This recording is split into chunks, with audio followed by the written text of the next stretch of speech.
অপেক্ষা করছিলাম ঠিক সেই মুহূর্তে আমার স্বামী ঘরে প্রবেশ করলেন।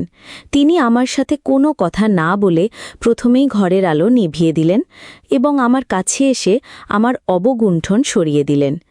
এরপর এক এক করে আমার শরীর থেকে সমস্ত অলংকার খুলতে শুরু করলেন। আমি যখন তাকে জিজ্ঞেস করলাম, তুমি আমার সাথে কথা বলছো না কেন, আর ঘরে ঢুকেই আলোটা কেন নিভিয়ে দিলে, তখন তিনি আমাকে শক্ত করে জড়িয়ে ধরে বললেন, আজ রাতে তো সব কাজ আলো নিভিয়েই হবে। কিন্তু তার কণ্ঠস্বর শুনে আমার পায়ের নিচের মাটি যেন সরে গেল। সেই কণ্ঠস্বর আমার পরিচিত মনে হলো না। আমি বুঝতে পারলাম এই ব্যক্তি আমার স্বামী নন। আমি দ্রুত তাকে আমার কাছ থেকে সরিয়ে দিয়ে বিছানা থেকে নেমে ঘরের আলো জ্বালাতেই লোকটিকে দেখে আমার মাথা ঘুরে গেল। কারণ যে আমাকে কিছুক্ষণ আগে জড়িয়ে ধরেছিল সে আমার স্বামী ছিলই না, সে ছিল আমার স্বামীর বন্ধু। ফুলশয্যার রাতে আমার স্বামীর জায়গায় অন্য কেউ কিভাবে আসতে পারে, আর কেনই বা আমার সাথে বাসর রাত কাটাতে এসেছিল? আমার জীবনের এই নির্মম সত্য কাহিনী শুনলে আপনাদেরও হয়তো চোখে জল এসে যাবে। আমার জীবনের সবকিছুই আজ এই গল্পের মাধ্যমে আপনাদের জানাবো। আমি দেখতে বেশ সুন্দরী ছিলাম। আমার নাম আরোহী। আমি আমার বাবা মায়ের একমাত্র সন্তান। কলেজ জীবন শেষ হওয়ার পরেই আমার জন্য একটি খুব ভালো বিয়ের প্রস্তাব আসে। পাত্রটি সরকারি চাকরিজীবী ছিলেন, তাই আমার বাবা তার প্রতিষ্ঠিত ভবিষ্যৎ এবং স্বনামধন্য পরিবারের কথা ভেবেই এই বিয়েতে সম্মতি দিয়েছিলেন। আমার বিয়ের জন্য বাবা অনেক দামি গয়না ও পোশাক কিনেছিলেন।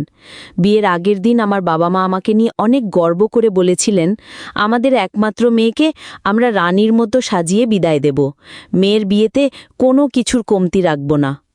কিন্তু বিয়ের ঠিক আগের রাতেই আমি আমার জীবনের সবচেয়ে বড় ভুলটি করে বসি, যার শাস্তি আমাকে আজও ভোগ করতে হচ্ছে। যদিও ঘটনাটি 6 মাস আগের, কিন্তু আমার জীবনে যে কলঙ্কের ছাপ লেগেছে তা হয়তো কখনোই মুছবে না।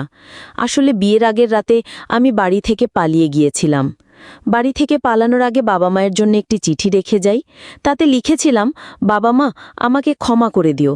আমি তোমাদের পছন্দের ছেলেকে বিয়ে করতে পারবো না। আমি যাকে ভালোবাসি তার সাথেই ঘর বাঁধতে চাই। আমি তোমাদের অনেকবার বলেছিলাম যে আমি রোহানকে ভালোবাসি। তোমরা আমার বিয়ে রোহানের সাথে দিতে চাওনি। আসলে বিয়ের আগের রাতে আমার প্রেমিক রোহানের হাত ধরে আমি অজানার পথে পা বাড়িয়েছিলাম। এমন নয় যে আমার প্রেমের কথা বাবা মাকে জানাইনি। আমি বেশ কয়েকবার আমার প্রেমিক রোহানের ব্যাপারে তাদের বলেছিলাম, কিন্তু আমার বাবা স্পষ্টভাবে জানিয়ে দিয়েছিলেন যে রোহানের সাথে আমার বিয়ে কখনোই দেবেন না, কারণ আমার প্রেমিক বেকার ছিল এবং অনাথ ছিল। তাই বাবা আগে থেকেই বলে দিয়েছিলেন এমন একটি ছেলের সাথে আমার বিয়ে কিছুতেই সম্ভব নয়। আমি প্রথমে বাড়ি থেকে পালাতে রাজি ছিলাম না, কিন্তু আমার প্রেমিকের কথায় বিশ্বাস ও ভরসা করে আমি বাড়ি ছাড়তে বাধ্য হয়েছিলাম। সেদিন রাতে যখন আমার বাবা মা ও সমস্ত আত্মীয়স্বজন ঘুমিয়ে পড়েছিল, তখন সবার চোখের আড়ালে আমি বিয়ের সমস্ত সোনার গয়না ও কিছু নগদ টাকা নিয়ে চুপচাপ বাড়ি থেকে বেরিয়ে পড়ি। আমার প্রেমিকের কথা মতো আমি স্টেশনে গিয়ে হাজির হই। সেখানে গিয়ে দেখি আমার প্রেমিক রোহান আগে থেকেই আমার জন্য অপেক্ষা করছে। আমি তার হাত ধরে ভয়ে জড়ানো গলায় বললাম, রোহান, আমার খুব ভয় করছে। আমরা এইভাবে বাড়ি থেকে পালিয়ে এসে ঠিক কাজ করছি তো? তখন রোহান আমাকে ভালোবেসে জড়িয়ে ধরে বলেছিল, আমি তোমাকে খুব ভালোবাসি। আমরা তো কোনো অন্যায় করছি না। আমরা একে অপরকে ভালোবেসে বিয়ে করতে চাই। এতে ভয়ের কি আছে? তোমার বাবাকে তো আমি অনেকবার আমাদের সম্পর্কের কথা জানিয়েছি, কিন্তু তিনি রাজি হননি। তাই পালিয়ে বিয়ে ছাড়া আমাদের আর কোনো পথ ছিল না। তুমি একদম ভয় পেও না, আমি তো তোমার সাথে আছি। বিয়ের পর আমরা সুখে সংসার করব। একবার বিয়ে হয়ে গেলে দেখবে তোমার বাবাও আমাদের মেনে নিতে বাধ্য হবেন। এই কথাগুলো বলে আমার প্রেমিক আমাকে তার গ্রামের বাড়িতে নিয়ে গিয়েছিল। ওদিকে আমার বাড়িতে তখন কত অতিথি, কত আত্মীয় স্বজন আমার বিয়ের অনুষ্ঠানে আনন্দ উল্লাসে ব্যস্ত ছিল। আর এদিকে আমি সবার চোখে ধুলো দিয়ে, বাবা মায়ের সম্মান ধুলোয় মিশিয়ে দিয়ে বাড়ি থেকে পালিয়ে এসেছিলাম। আমি কখনো কল্পনাও করতে পারিনি যে সেদিন বাড়ি থেকে পালিয়ে এসে আমি জীবনে কত বড় ভুল করতে চলেছি। পালিয়ে আসার পর আমার প্রেমিক আমাকে তার গ্রামের বাড়িতে নিয়ে গেল। তার বাড়িটা খুব ছোট ছিল। বাড়ির পাশের এক ভাবিকে সাক্ষী রেখে আমরা একজন মৌলানা সাহেবের সামনে একে অপরকে কবুল করেছিলাম। আমার স্বামীর এক প্রিয় বন্ধু আমাদের বিয়ের অনেক ছবিও তুলেছিল। সেখানে যাওয়ার পর আমার স্বামী এক ভদ্রলোকের সাথে আমার পরিচয় করিয়ে দেয়। আমাদের বিয়ের দিন শুধু সেই ভাবি এবং ওই লোকটি আমাদের শুভকামনা জানিয়েছিলেন।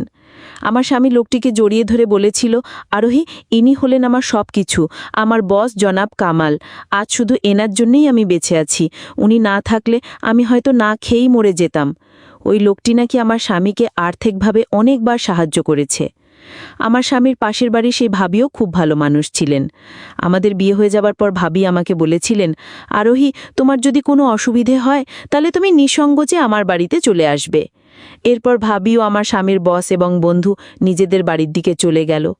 রাতের বেলায় যখন আমি ঘরে ঘোমটা টেনে আমার স্বামীর জন্য অপেক্ষা করছিলাম, তখন একদিকে যেমন আমি প্রেমিককে পেয়ে খুশি ছিলাম, তেমনি অন্যদিকে বাবা মাকে ঠকানোর জন্য মনে অনেক দুঃখ ছিল।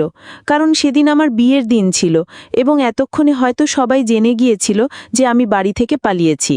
এতে আমার বাবা মায়ের সম্মানহানি হবে। অনেক চেষ্টার পর যখন ওইসব চিন্তা মাথা থেকে সরিয়ে আমার স্বামীর কথা ভাবছিলাম, ঠিক তখনই ঘরের ভেতরে কেউ একজন প্রবেশ করল।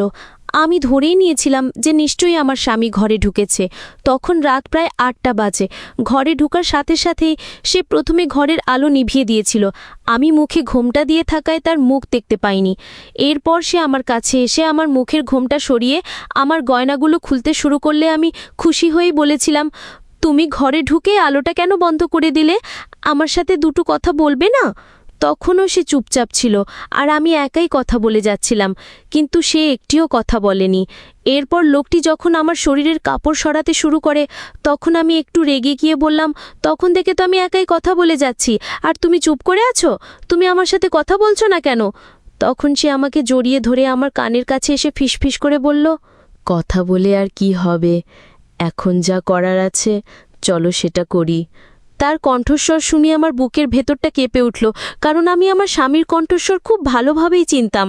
আমি বুঝতে পারলাম এই লোকটি আমার স্বামী নয়, অন্য কেউ। আমি ভীষণ ভয় পেয়ে গেলাম এবং লোকটিকে নিজের থেকে দূরে সরিয়ে দিয়ে দ্রুত বিছানা থেকে নেমে ঘরের আলো জ্বালিয়ে দিলাম।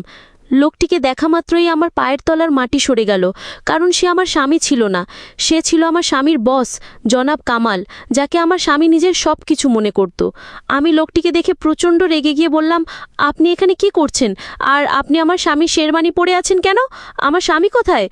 এই কথা বলে আমি যখন দ্রুত দরজা খুলে বাইরে যাচ্ছিলাম, তখন ওই লোকটিও আমার পেছন পেছন ছুটতে শুরু করলো। আমি ভয় পেয়ে ঘর থেকে বেরিয়ে এসে দেখি আমার স্বামী তার ছোটবেলার বন্ধুর সাথে বসে আড্ডা দিচ্ছে আর মদ্যপান করছে। আমি তার কাছে গিয়ে বললাম, রোহান, এসব কি হচ্ছে? তুমি এখানে বসে আছো আর তোমার বস আমার সাথে অশালীন আচরণ করার চেষ্টা করছিল। আমার স্বামী তখন হেসে বলল, কোথায় কি হচ্ছে? আমি বললাম, তোমার বস আমাকে খুব খারাপভাবে ছোঁয়ার চেষ্টা করেছে এবং আমার সাথে বাসর রাত কাটাতে চেয়েছিল।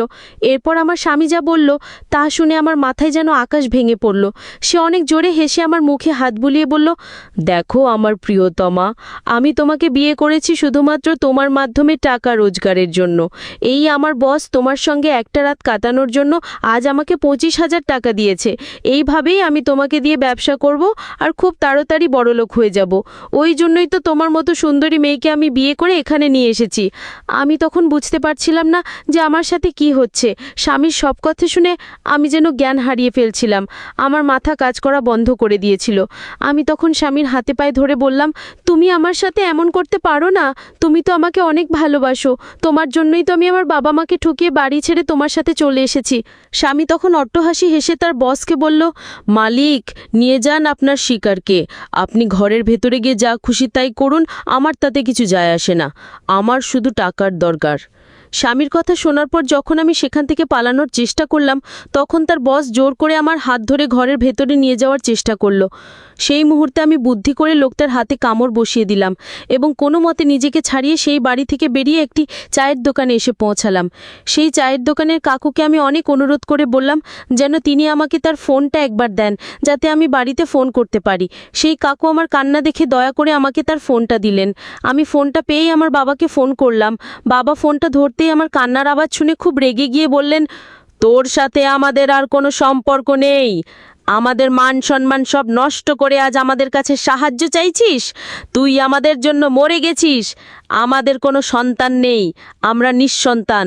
খবরদার আমাকে বা তোর মাকে আর কোনোদিন ফোন করে বিরক্ত করবি না। এই কথা বলে আমার বাবা ফোনটা কেটে দিলেন। আমি তখন বুঝতে পারছিলাম না যে কি করব। আমি দ্রুত সেখান থেকে পালিয়ে পাশের বাড়ির সেই ভাবির কাছে গেলাম। আমি ভাবির বাড়িতে পৌঁছানোর সাথে সাথে আমার স্বামীও সেখানে এসে হাজির হলো। সে আমার হাত ধরে জোর করে আমাকে নিজের ঘরে ফিরিয়ে নিয়ে যাবার নাটক করতে লাগলো। তখন আমি ভাবিকে সব সত্যি কথা খুলে বললাম যে আমার স্বামী আমার সাথে কী ধরনের প্রতারণা করেছে। সব কিছু শোনার পর ভাবি আমার স্বামীকে বললেন, রোহান তুমি এখান থেকে চলে যাও, নইলে আমি পুলিশ ডাকতে বাধ্য হব। আমার স্বামী পুলিশের নাম শুনে সেখান থেকে চলে গেল। যাওয়ার আগে আমাকে হুমকি দিয়ে বলল, জান তুমি কতদিন এখানে লুকিয়ে থাকবে? তোমাকে তো আমার কাছেই ফিরে আসতে হবে, কারণ আমি তোমার স্বামী। সেদিন আমি ভাবির বাড়িতেই থেকে গেলাম। সেখানে 2 দিন থাকার পর আমি আবার বাড়িতে ফোন করেছিলাম, কিন্তু বাবা আমাকে আর গ্রহণ করতে রাজি ছিলেন না। ওদিকে ভাবির বাড়িতে 6-7 দিন থাকার পর একদিন রাতে ভাবির স্বামীও আমার উপর খারাপ নজর দেয়।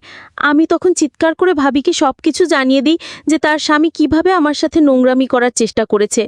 সেদিন ভাবি আমাকে জোর করে একটা বাসে তুলে দিয়ে আমার বাড়িতে নিয়ে আসেন এবং আমার বাবার হাত জোর করে বলেন, কাকু দয়া করে আপনি আপনার মেয়েকে ক্ষমা করে দিন, ও আবেগের বশে অনেক বড় ভুল করে ফেলেছে, কিন্তু ওকে যদি আপনারা এইভাবে একা রাস্তায় ছেড়ে দেন তাহলে এই সুযোগ সন্ধানী সমাজ ওকে ছিন্ন ভিন্ন করে ফেলবে।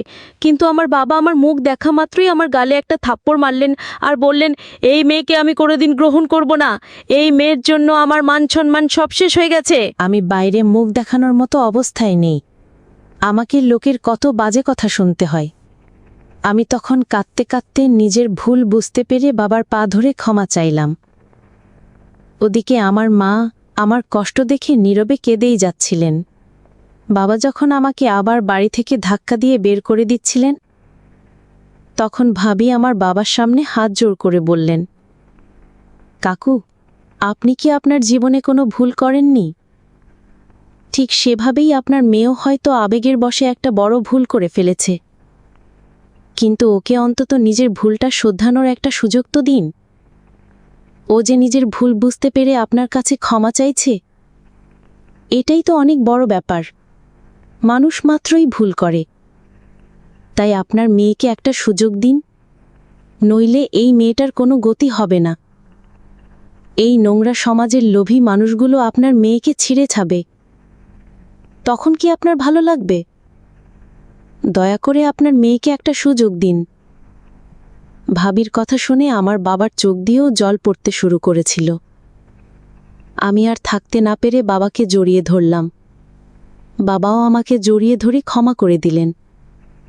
এরপর আমি ও আমার বাবা মিলে আমার সেই প্রতারক প্রেমিকের বিরুদ্ধে মামলা করি এবং তাকে জেলে পাঠাই। সে আমার সাথে ভালোবাসার নাটক করে আমাকে বিয়ে করে আমাকে দিয়ে ব্যবসা করানোর চেষ্টা করেছিল। এখন সেই শয়তান জেলেই আছে, আর আমি আমার বাবা মায়ের সাথে আছি। আমি জানি আমি যত বড় ভুল করেছি, সেই ভুলের ক্ষত হয়তো আমার সারা জীবনেও শুকাবে না। তাই দয়া করে আবেগের বশে তোমরাও কোনো অচেনা অজানা ছেলের জন্য বাবা মাকে ঠকিয়ে বাড়ি ছেড়ে পালিয়ে যেও না, নইলে আমার মতোই পরিণতি ভোগ করতে হবে। বন্ধুরা, আজকের গল্পটি এখানেই শেষ করছি। গল্পে কোনো ভুল ত্রুটি থাকলে ক্ষমা করে দেবেন। গল্পটি ভালো লাগলে